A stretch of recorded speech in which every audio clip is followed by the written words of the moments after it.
পাখিরে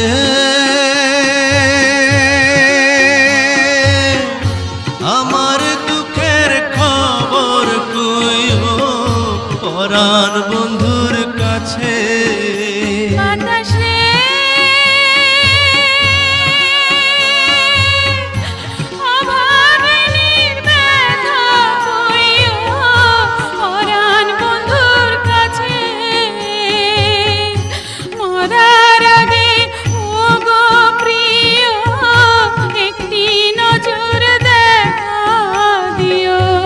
দোয়া করি ভালো থাইকো আমার কথা মনে রাইকো, পারলে খবর লো